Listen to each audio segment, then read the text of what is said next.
Fala pessoal, sejam bem-vindos à Semana de Marketing e Vendas para Startups e Empresas de Tecnologia, uma iniciativa do Client Hub em parceria com a Distrito e a Darwin Startups. Eu sou o Robertson Pinheiro e ao longo dessa semana acompanho aqui a trilha de inovação e tecnologia.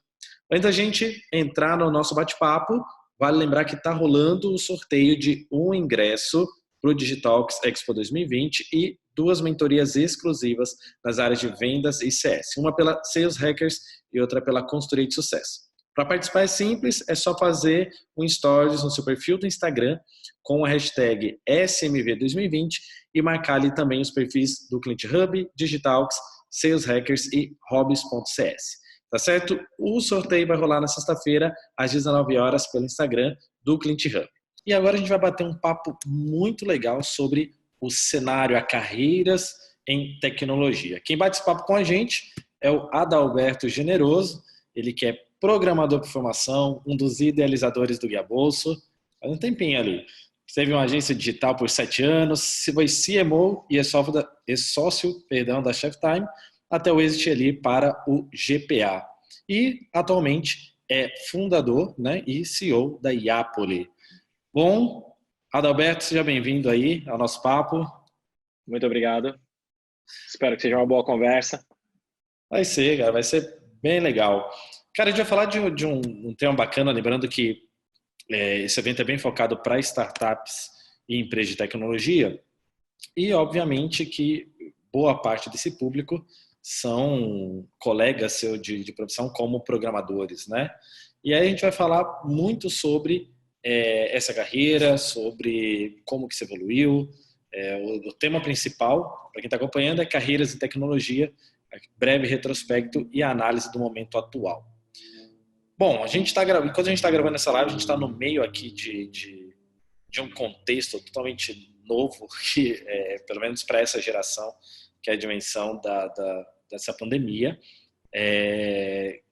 que para quem na verdade, de empresa de tecnologia, não parece o trabalho remoto, todo esse tipo de dinâmica de trabalho já é mais conhecida.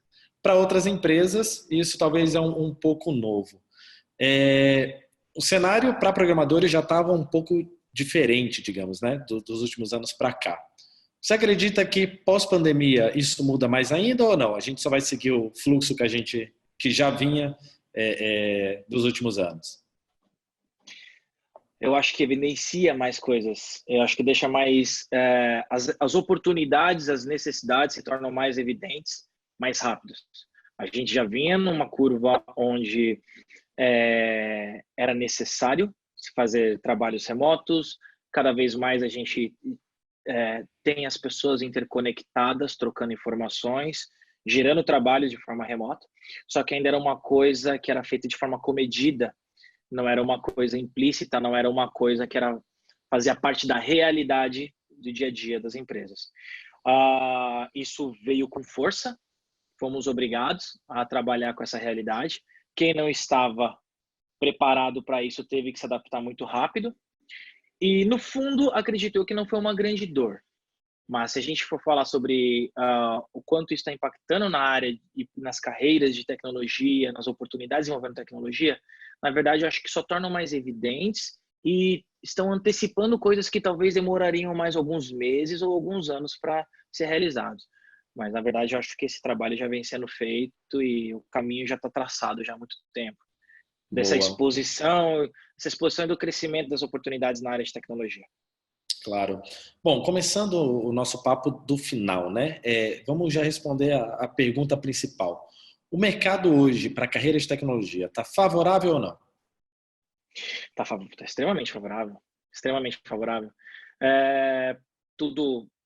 Quanto mais a gente trabalha com economia compartilhada, quanto mais a gente trabalha com e-commerce, quanto mais a gente trabalha com recursos que demandam uma interatividade maior da sociedade, mais a gente está falando de demanda tecnológica. Demanda tecnológica desde infraestrutura até desenvolvedores, programadores.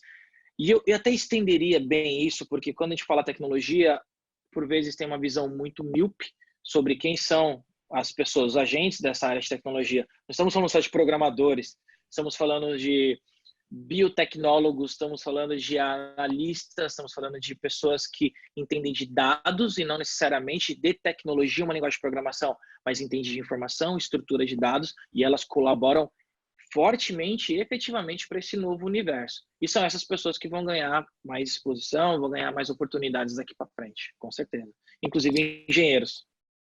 Isso, sem contar, na verdade, N outras profissões que vão surgir derivadas dessas que você Com precisa. certeza. Ao mesmo tempo que somem profissões antigas, novas profissões estão se formando diariamente. Isso é interessantíssimo. Bom, vou trazer um pouquinho da tua história aqui. Você começou a programar com quantos anos, Adalberto? Comecei a programar com 16 anos. Até os 15 para 16 anos eu não tinha nem computador.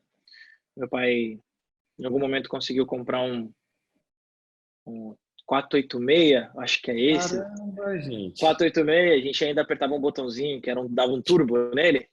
O Windows era o Windows 98, o Windows 2000 na época.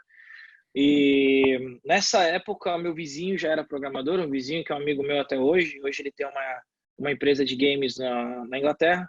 Ele, numa conversa que eu tive com ele é mais velho do que eu, acho que tem uns 5 anos a mais, William Maluk. Ele já era programador e eu super curioso. Falei, cara, preciso fazer alguma coisa com esse computador aqui, eu quero aprender algumas coisas novas. Estava começando a fazer processamento de dados na escola, no colegial. Ele me deu um livro de Java e falou, cara, tá aí, cara. O que você precisa aprender tá aí. Tem 1000 páginas aí para você ler. E é um bom exercício, tá? Na hora eu xinguei realmente muito ele, mas é um bom exercício porque, na verdade, a dinâmica de você aprender, isso serve para tudo, mas vamos falar sobre programação, e o programador normalmente começa dessa forma, é realmente a curiosidade, fazendo Hello World, abrindo o computador, entendendo como que faz para compilar uma linha de código, e isso fez com que essa repetição, as tentativas com que eu estava fazendo para conseguir viabilizar aquilo, fazer uma linha de código e falar que eu também estava programando, tudo isso fez eu criar esse hábito e tomar mais gosto por essa dinâmica de desenvolvimento. Daí para frente, eu entendo que isso foi o Inception. Daí para frente, aconteceram outras coisas. É a faculdade, é o ensino técnico, é o estágio que a gente faz e a gente vai evoluindo. Mas tudo partiu dali. Isso está muito claro na minha cabeça. Inclusive, eu falei isso com o William Maluk, acho que é umas 2 anos atrás. Ele não sabia desse impacto na minha vida, ele não sabia porque tinha começado. Afinal de contas, a gente está falando de coisas justamente por causa da minha idade, de 19 anos atrás. Eu falei, cara, sabe que foi por causa de você que eu comecei a programar? Ele, não, cara, você é maluco? Lógico que não. Eu falei, foi, olha só. E ainda mostrei a foto do livro de Java que eu tinha. Tinha, não, ainda tenho, tá guardado aqui até hoje. Só por uma lembrança. Mas foi muito legal. Foi assim que eu entrei. Foi assim que eu comecei a programar, efetivamente. Boa. Profissionalmente, isso se deu quantos anos depois? Profissionalmente, como acho que não comecei necessariamente programando. Eu vim de uma época onde o que tinha mais evidente no mercado era American Online, Napster, nomes que eu lembro muito bem. American Online, Napster e Flash. Tudo que era de inovador e diferente acontecia no Flash. Flash era uma ferramenta de animação e também de programação com ActionScript. E na época eu fiz um curso no Senac, pontual, de alguns finais de semana, de animação no Flash. Daí eu descobri a programação no Flash e aí que eu consegui meu primeiro estágio como motion programador em Flash. Acredito eu que isso aconteceu com uns 18 para 19 anos. Foram quase 3 anos depois. E aí eu realmente entrei nessa área. E aí, o que era o cenário? Lembrando que a gente vai aqui fazer justamente esse contraponto, né, de como é que está o cenário atual. Sim. Como é que era o cenário, estamos aí considerando 15 anos atrás, de como... Não vamos nem falar de como é agora, vamos lá. 15 anos atrás, como é que era, tanto do ponto de vista de recurso, né, de acesso a recursos, quanto de, principalmente, a gente está falando de carreira, de reconhecimento do profissional, quem era o profissional, como era visto esse profissional há 15 anos atrás. Acho legal, são dois, eu separaria em 3 pontos. Acho que você tem a percepção das pessoas e do mercado em relação a essa área, esses profissionais, a percepção desses profissionais e o acesso a materiais e informação sobre essa área. Primeira percepção de outras pessoas sobre esse cenário, sobre a área de tecnologia e sobre profissionais de tecnologia. É sabido, pessoas da minha idade, acho que quem tem até uns 30 anos agora, ainda lembra de um momento em que tecnologia era muito visto como uma tribo. Tecnologia não era necessariamente uma área que estava intrínseca nas grandes corporações e já fazia parte do dia a dia das pessoas. Antes do smartphone, as pessoas não falavam de tecnologia. Elas conseguiam distinguir internet, o momento de estar na internet, com qualquer outra coisa. Se chegava na sua empresa de manhã, você acessava a internet para ver os seus e-mails, procurar, pagar a conta. Na verdade, nem pagavam muitas contas na época, mas você fazia o que você tinha que fazer na internet e dali você voltava para casa e continuava a sua vida. A internet veio ganhando espaço nas nossas vidas e essas pessoas começaram, nós, seres humanos, começamos a tomar a tecnologia como parte de nossas vidas, porque o smartphone está na nossa mão e foi nos ensinado de que aquilo era pura tecnologia. Tecnologia, tecnologia, tecnologia, tecnologia, que aí virou GPS, tinha Napster, hoje tem o Spotify, a gente tem N outros recursos que são utilizados no nosso smartphone e nós traduzimos tudo isso como tecnologia. A nossa percepção lá de trás dessas pessoas em relação à tecnologia mudou gradualmente, principalmente por causa desse movimento do mercado, a maturidade digital das pessoas. Voltando para os profissionais da época. Acredito eu que o fato de ser mais difícil o acesso às informações era mais restrito. As linguagens de programação e os frameworks de programação, eles eram muito embrionários ainda. Lembrando que estou falando de tecnologias e linguagens de programação já voltadas para um público final. O Java já foi concebido, foi pensado como uma linguagem de programação para ser popularizada.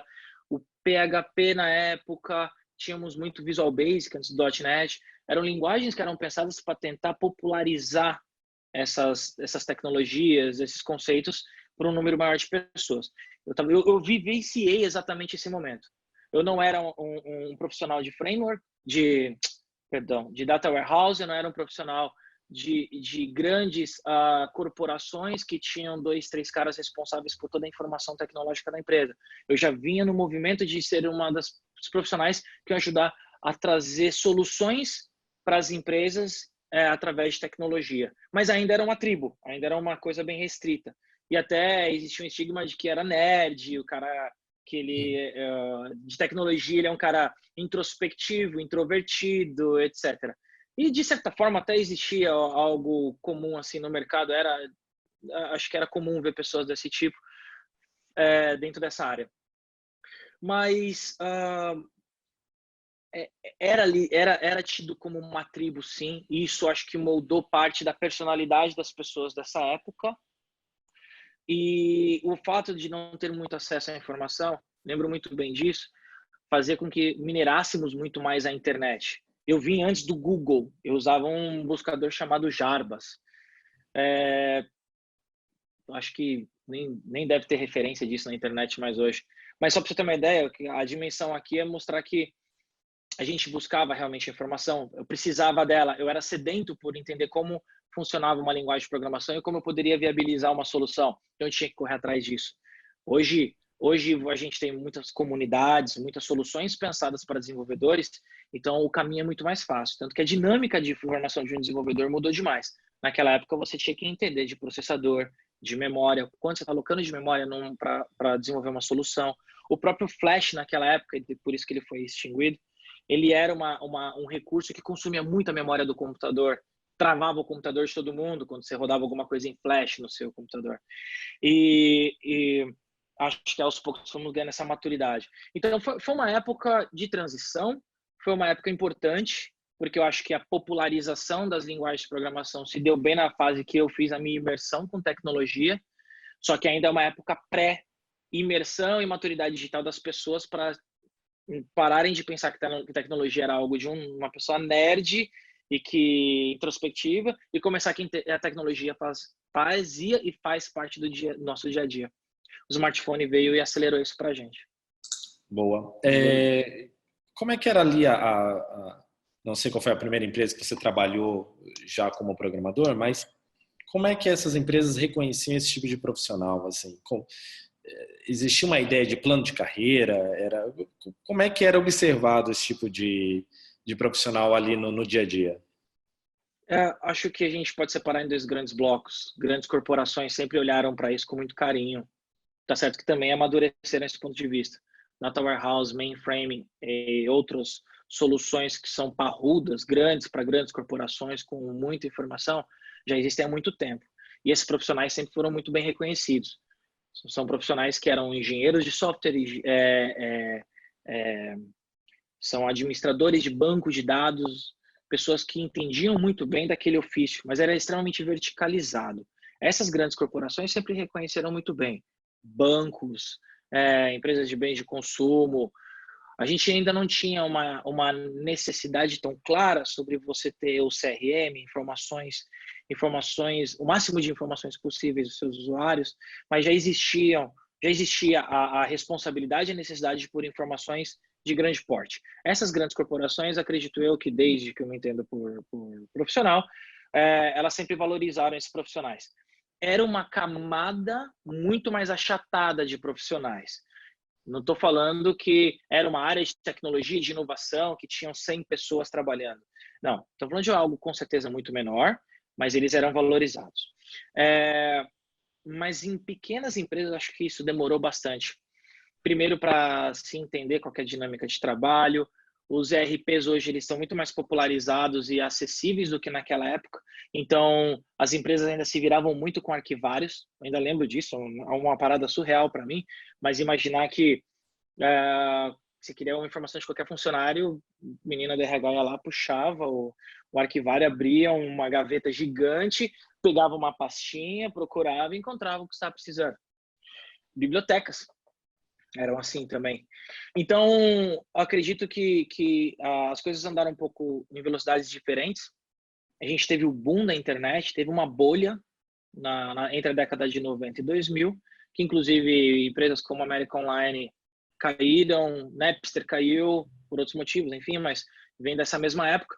Mas acredito que quando começamos a entender como a tecnologia ia fazer parte da nossa vida, a gente deu uma retraída, demos alguns passos para trás com esse boom da internet, com a bolha, o estouro da bolha. Só que eu vejo isso de forma muito positiva. O estouro da bolha fez com que não inflacionasse o mercado numa época errada, numa época que nós não estávamos preparados para digerir tanta informação ou preparados para criar soluções com uma tecnologia que estaria por vir, e fez a gente ganhar alguma maturidade para fazer isso de forma gradual ao decorrer da década de 2000. Então, o estouro da bolha ele permitiu realmente que as coisas acontecessem de forma mais naturais, amadurecendo gradualmente. O que veio a trazer a gente nesse novo cenário, afinal de contas, eu acredito em ciclos. Estamos vivendo um novo tipo de bolha.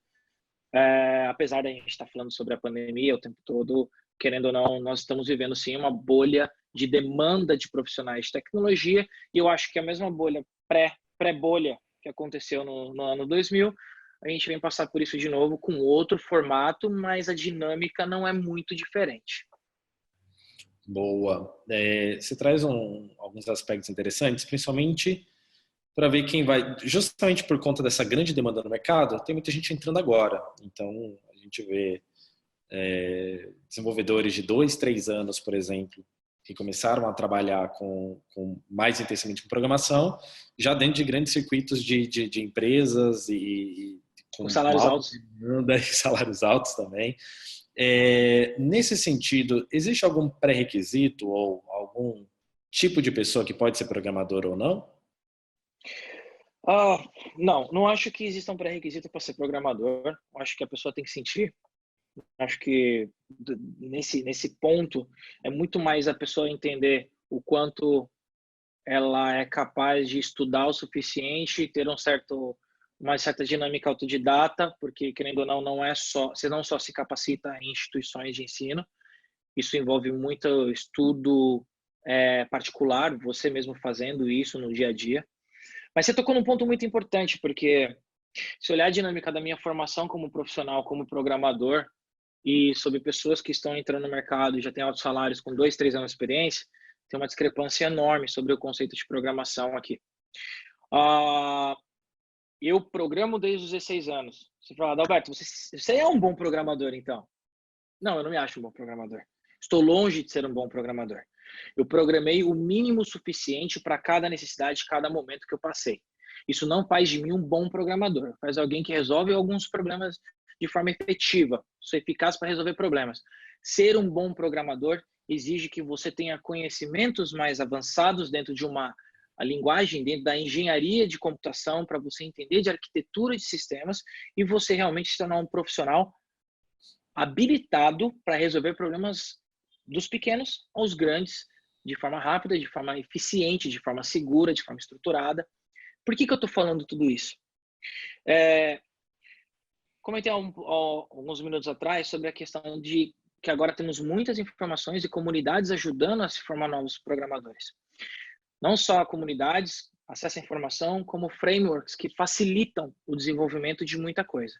O que a gente fazia na década de 2000, que abria um notepad e programava em HTML, desde as primeiras tags e escrever tudo em HTML, hoje já é uma coisa que não faz parte mais da realidade em programadores de interface. Existem recursos para que se pule essas etapas e foque no que é essencial para o negócio, porque programação ela é orientada a negócio. Ela é feita para resolver problemas do negócio e não necessariamente para fazer algo que seja a quintessência da programação. Então, é sempre um ponto de equilíbrio entre uma coisa e outra. Isso fez com que o mercado criasse N recursos para que pessoas que não tinham condições ou talvez não tenham condições de ser um engenheiro, um arquiteto de computação, de programação, tenha condições de entrar no mercado de programação e fazendo algumas funções específicas. Então, esses frameworks eles vieram para facilitar a vida dos programadores. Não acho que ele venha para erradicar programador, porque não é assim que as coisas funcionam. Também porque programador normalmente é uma pessoa multidisciplinar. Ela entende de várias esferas diferentes para conseguir fazer uma solução, alguma coisa funcionar. Mas os frameworks fizeram com que a capacitação fosse mais superficial. Isso é real. Então, programadores que estão entrando, resumindo, sendo mais objetivo, os programadores que estão entrando no mercado agora, não estou generalizando, grande maioria dos programadores estão entrando no mercado para atender demandas de negócio que precisam ser resolvidas sem a quintessência da programação, então estão entrando no mercado com pouca capacitação. O fato de ter tanta oportunidade no mercado inflaciona, obviamente, essas oportunidades. E aí um programador que deveria receber um salário de júnior, não vou dizer de estágio, mas de júnior ou de alguém que está entrando agora nessa seara, já começa a ter parâmetros de um pleno de um sênior. O que me preocupa nesse cenário? Muito. Não sei se tem solução. Talvez seja um momento e a gente vai ter que passar por ele. Mas o que me preocupa? A maturidade não é só de tecnologia. A maturidade não envolve só as disciplinas de tecnologia. A maturidade ela envolve questões pessoais, interpessoais, de cultura, de comportamento, de relação. Então, quando você está falando de um programador júnior, ele está ali para aprender. Você está falando de um programador pleno, ele está ali para resolver problemas e ser referência para um júnior. Você está falando de um programador sênior, ele tem que ser referência para o programador pleno, para o júnior, resolver os problemas que os dois não são capazes de resolver e ainda por cima ser uma referência na interconexão, na interrelação entre essas pessoas para que as informações, o aprendizado seja contínuo entre todos. Quando você pega uma pessoa júnior para resolver problemas já com parâmetros de um sênior ou de um pleno, você está tirando a oportunidade dela, dessa inter-relação, dela amadurecer do ponto de vista de um profissional completo, de alguém que quer difundir, de alguém que quer prover informação, capacitar, ajudar, além de resolver problemas. Porque, afinal de contas, as empresas, na verdade, são um conjunto de pessoas. Se as pessoas não se correlacionarem, se elas não trocarem informação, a empresa não funciona. A empresa, o CNPJ é só uma forma abstrata de relacionar um grupo de pessoas. É assim que eu enxergo. A Yapoli é isso. A Yapoli é um conjunto de pessoas. E me preocupa justamente isso. Colocarmos pessoas em cadeiras que talvez elas não consigam cumprir o papel não funcional, mas profissional, como um ser humano, como um colaborador, como alguém que está ali para fazer daquilo um ambiente cada vez mais rico. Essa é a parte que mais me preocupa nesse cenário. Resolver problemas eles vão. Agora, a partir do momento que essas pessoas estiverem num outro... acredito que quando estivermos num outro patamar, onde já vai ter passado um pouco dessa frenesi de tecnologia, salários altos, essa super demanda, eu acho que isso vai passar um pouco, a gente vai encontrar um ponto de equilíbrio. Quando voltarmos para esse ponto de equilíbrio, o meu receio é que esses profissionais que estão sendo super valorizados não consigam se situar mais nesse mercado, percam oportunidades, ou eles sofram um choque muito grande quando isso acontecer. Porque está se tornando uma coisa, de certa forma, até insustentável, por assim dizer. Na capa da Exame, eu acho que de 2 meses atrás, saiu que estava muito claro que agora o momento são dos programadores, eles são jovens, estão no momento deles, escolhem o emprego que eles querem e os salários que eles querem. Que tipo de mensagem nós estamos passando para quem está saindo agora do colegial, entrando na faculdade e para esses profissionais que estão entrando no mercado? Será que eles estão entendendo que, beleza, eles estão resolvendo problemas, mas os desafios são maiores do que necessariamente a parte tecnológica? Isso eu acho que é um grande desafio para a gente. Isso me preocupa muito. Adalberto, você levantou alguns pontos interessantes que, ou seja, para esse profissional não é somente a dimensão técnica, certo? Não é somente entender de linguagem de programação. Aí você levantou outros aspectos, questões interpessoais, a dimensão cultural, a própria maturidade de negócio, né? Você entender que o negócio é muito além do que somente o software, o produto, ou enfim, aquilo que você desenvolve. Por outro lado, o mercado hoje demanda. E sim, com certeza. E aí o seguinte, como é que ajusta isso, né? Como é que conserta essa roda com o carro andando? Ou seja, você acabou de trazer uma problemática que é, poxa, como é que vai ser os profissionais aí no futuro? Mas, ok, ele está aproveitando uma oportunidade agora e justo, né? Não vai necessariamente isso Sim. como um Não é problema, culpa dele, mas ele tem que aproveitar mesmo a oportunidade. exato. Agora é o seguinte, como é que então ele se prepara um pouco mais para dar esse passo ali na frente, considerando que em algum momento o mercado vai cobrar dele essa conta de maturidade, por exemplo, que talvez ele não consiga levantar agora? Sendo muito cético, sozinho ele não vai conseguir. Não vai. Não vai, e como você falou, tem que aproveitar essa oportunidade, ele vai aproveitar o momento, é importante, mas acredito que questões culturais, a empresa, se alguém tem responsabilidade sobre isso, não é a própria pessoa que está passando por essa situação.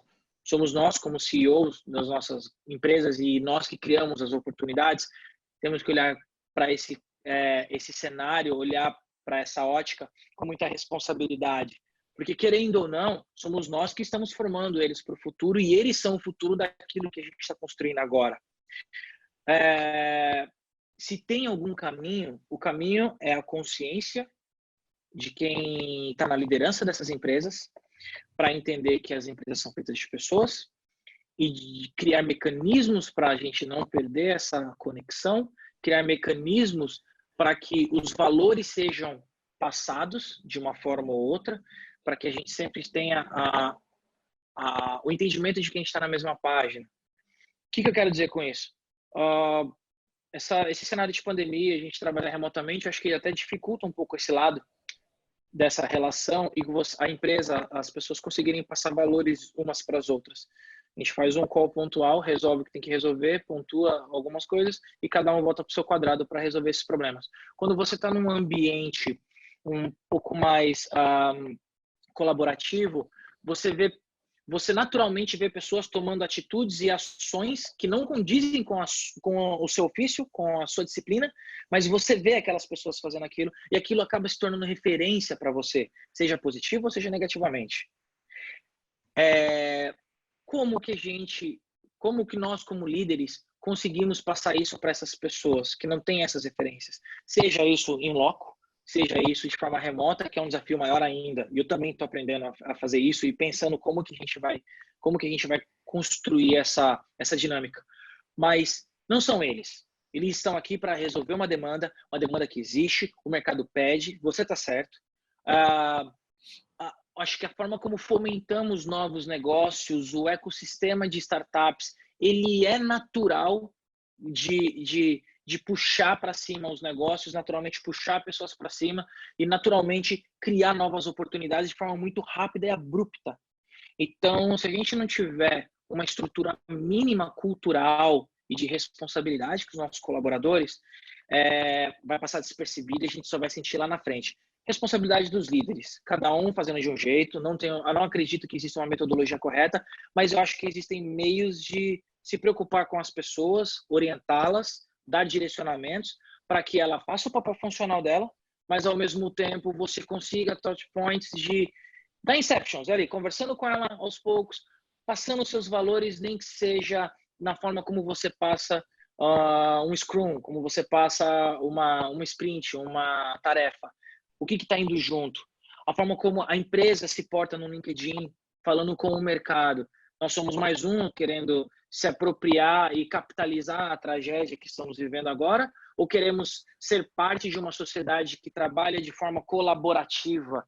Então, a forma como os líderes comunicam, eu me comunico, a forma como a empresa se comunica com o mercado também acaba, de um jeito ou de outro, transmitindo recados para as pessoas que estão dentro da nossa empresa, mesmo trabalhando remotamente.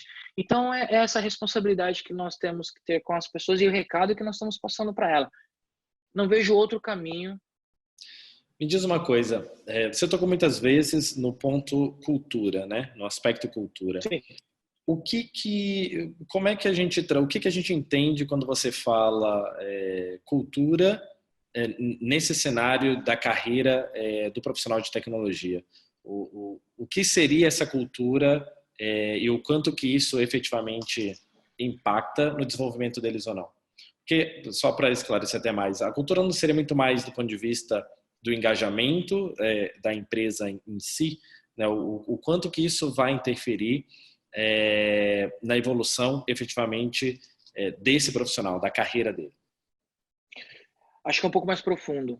Quando a gente fala de cultura, estamos falando da responsabilidade que temos uns com os outros de fazer um negócio funcionar para que eu e os nossos colaboradores, nós trabalhando junto, consigamos fazer alguma coisa bacana, alguma coisa promissora, e que as nossas vidas e as vidas correlacionadas às nossas dependem disso e também consigam progredir.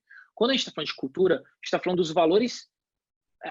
Antes de pensar no que a pessoa pode ou não produzir, quais são os drives dela como uma pessoa que vai executar alguma coisa funcional e o quanto ela vai produzir dentro do nosso negócio, se ela estiver alinhada com a forma como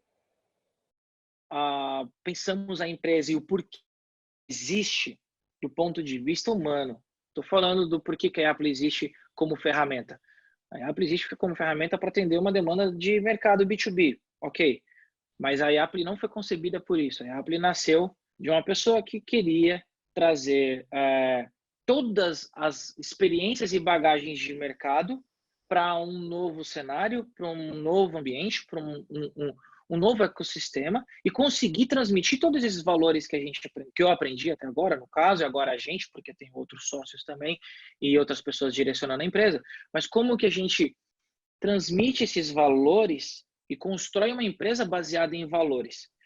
Baseado nesses valores, a gente consegue captar pessoas, ir atrás de pessoas que estejam de acordo com os nossos valores e aí sim, a partir daí, elas podem ou não estar aptas a executar funcionalmente alguma coisa. A produtividade dela vai vir não só pelo que ela sabe executar, seja um programador, seja um PO, seja um vendedor de rua, não importa o ofício. E sim os valores que essa pessoa acredita e o quanto ela está comprada com os nossos valores. Isso acho que é o primeiro drive de um comprometimento e produtividade. Só dando um exemplo muito prático para você. Você comentou sobre o meu histórico, eu falei um pouquinho do Chef Time, GPA. Tive uma experiência muito boa com o Grupo Pão de Açúcar. Eu nunca tinha entrado no backstage de um supermercado. Não sabia o que é estar no supermercado dentro da área de estoque, distribuição e acompanhar essa realidade que não faz parte da nossa realidade, não faz parte da minha. Eu vou no supermercado, vou na gôndola, pego o que tem que pegar, ponho no caixa e vou embora.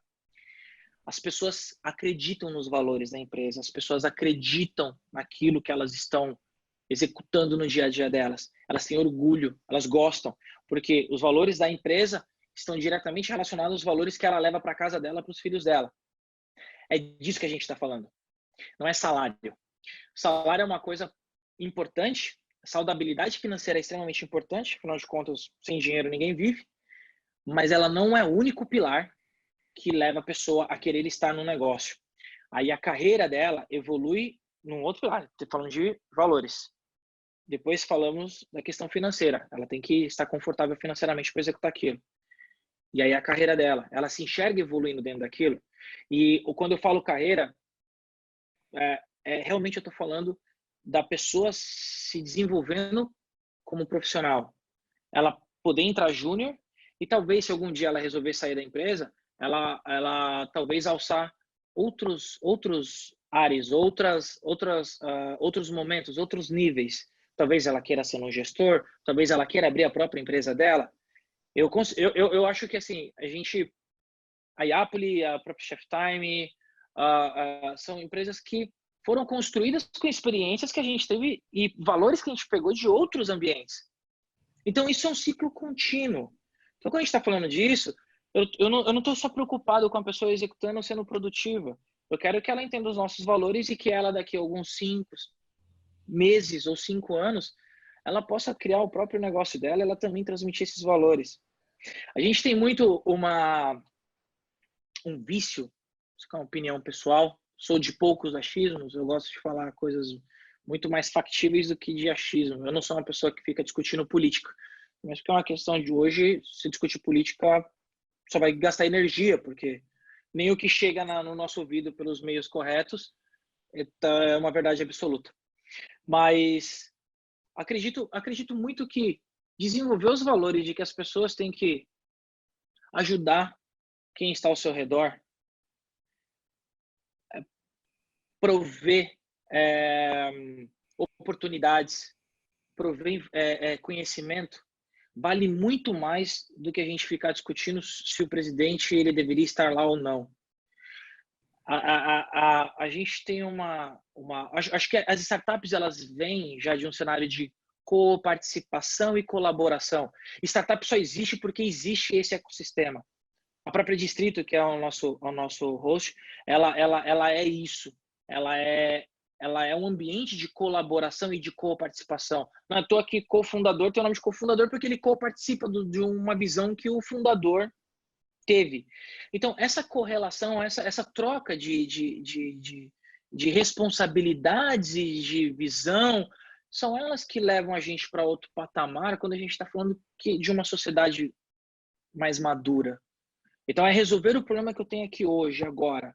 A Yapoli tem hoje X funcionários, então vamos transmitir os nossos valores éticos, morais, o que nós enxergamos como boa índole e profissionalismo dentro do nosso ambiente, esperando que isso se propague. Se todo mundo fizer isso, seja num trabalho, seja na sua família em casa, ou numa escola estadual, municipal que tem do lado da sua casa, e você vai lá e conversa, se predispõe a ser um colaborador, uma pessoa que quer agregar alguma coisa para o futuro, para as pessoas, para as crianças e para as pessoas do futuro, eu acho que a gente faz muito mais do que ficar no Twitter discutindo política. Então, é isso que resume o que eu chamo de cultura. E cultura são valores e querer propagar bons valores.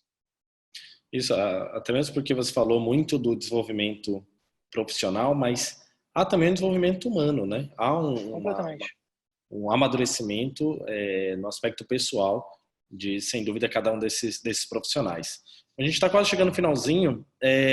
Queria só que você pudesse trazer, digamos assim, né? Para quem está entrando hoje no mercado de tecnologia, lembrando, né, que os profissionais de tecnologia não são somente os programadores, como você mesmo citou no começo do nosso bate-papo. Com certeza.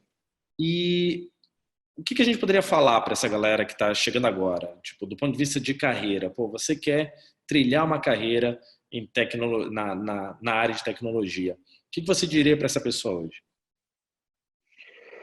Acho que o primeiro ponto é, se você optar por fazer isso, e se isso fizer parte realmente do seu ideal profissional, faça muito bem feito. Se queira ser o melhor. Quer ser jogador de basquete? Seja o melhor jogador de basquete. Quer ser programador? Seja o melhor programador. Queira ser, tenha sede por isso. É isso que vai fazer você, é isso que vai fazer cada um de nós, aliás, evoluir dentro do ofício daquilo que a gente está predisposto a fazer. Esse é o primeiro ponto. Primeiro grande ponto. Não se acomodar com as oportunidades de mercado. Por mais que você esteja numa situação confortável e tem de monte, tenta sempre dar um passo a mais. Tenta sempre levar isso para um outro nível. Tenta sempre se provocar. O mais importante é a provocação. Acho que um ponto muito forte de empreendedor é que ele vive diariamente provocações, incertezas. Então, essas coisas são um drive do que faz a gente evoluir. E a gente buscar não só ser bom em uma determinada área, mas ser multidisciplinar e querer trazer outras coisas, como não só ser bom em programação, mas também falar de valores, cultura, etc. Isso tudo, naturalmente, essa provocação interna, em querer dar um próximo passo, em querer ser melhor, naturalmente vai te levar para uma... Naturalmente já vai fazer você sair de uma visão míope de uma capa de revista. Acho que esse é o grande ponto. Não é você se limitar àquilo que você está vendo, que o mercado está pondo para você, mas até onde você pode chegar. O que você quer fazer? O que está te instigando? Qual que é a sua chama? Ser programador não é a sua chama. Dentro da programação, por exemplo, tem algo ali que pode ser muito, muito específico, mas você pode ser único. Então, é isso. Se provoque, busque alguma coisa que esteja além da demanda que o mercado te traz. É isso que eu acho que vai fazer você naturalmente, fazer os novos profissionais naturalmente amadurecerem. Tomar cuidado para sair de uma zona de conforto, uma visão míope, quadrada de que o mercado é esse e vai ser assim sempre. Não. Vai atrás e tente ser melhor dentro daquilo que você está predisposto a fazer. Acho que a melhor opinião que eu posso dar aqui, cara, sobre isso é essa. Muito bem, Adalberto. Obrigado pelo papo. Foi realmente muito bom. Acredito que agregou bastante para a galera, principalmente que acompanha aqui, né, da área de startups e de empresas de tecnologia. Algum ponto que você acredita que a gente não abordou aqui? Alguma mensagem que você gostaria de passar para o pessoal? Acho que para uma primeira conversa foi bacana. Ela também não pode ser uma conversa tão densa, tão longa, porque a gente pode pegar essa conversa aqui e quebrar em 5 temas diferentes. Exato. Mas eu acho que não vale pontuar coisas novas, só reforçar. As startups estão aí, somos nós que vamos talvez ditar o comportamento e o futuro do nosso país. Então, somos nós que vamos criar oportunidades, nós todos, não somos líderes, nós como empresa, as startups, temos a oportunidade de mudar rápido, amadurecer rápido e ensinar para as pessoas no futuro, ensinar para os próximos como fazer bem feito e como agregar na vida das pessoas. A gente está aqui para isso. Muito bem. Adalberto, muito obrigado pelo papo. Espero que a gente tenha outras oportunidades para compartilhar mais conhecimento. Foi ótimo. Muito obrigado, pessoal.